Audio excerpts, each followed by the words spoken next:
प्रत्येक बाई सहजच बोलून जाते की बाईचा जन्म नसावा. तर नमस्कार, मी नमिता तुमच्यासोबत थोड्याशा गोष्टी म्हणजे शेअर करणार आहे. प्रत्येक बाई चेहऱ्यावर हसू, निडरता आणि स्ट्रॉंग दाखवते, पण ती तेवढी स्ट्रॉंग नसते बरं. या चेहऱ्यामागील दुःख, कष्ट, चिडचिडेपणा हे कोणालाही दिसत नाही. आणि बाईच्या अपेक्षा तिच्या जवळच्या व्यक्तीकडूनच असते ना, की तिला कोणीतरी समजून घ्यावं, प्रेमाने 2 शब्द बोलावे आणि थोडासा वेळ आपल्या या धावपळीच्या आयुष्यातून तिलाही हवा असतो आणि तेही तिला मिळत नाही.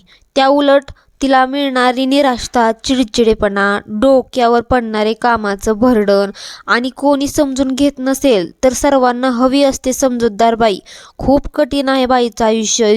जेवढं सोपं वाटतं तेवढं नाही.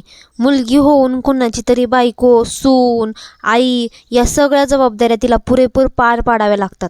सगळ्यांची मनं सांभाळून राहावं लागतं. आपल्या पुरुषप्रधान समाजात प्रत्येक बाबतीत नवीन बदल घडत जातोय, पण विचारसरणी बाईला कमी लेखण्याची, तिला काही किंमत नाही असं दाखवण्याची आहे तशीच आहे. आणि आत्ताचा काळ बदललाय म्हणतात.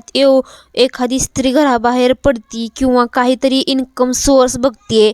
आजच्या डिजिटल जनरेशनमध्ये सोशली आपले विचार मांडते, तिचं टॅलेंट ऑनलाईन सोशल मीडियाद्वारे शेअर करते आणि मोटिवेशनल काही अशा गोष्टी सगळ्यांना सांगण्याचा प्रयत्न करते. तर हे देखील लोकांना वेडेपणा वाटतोय.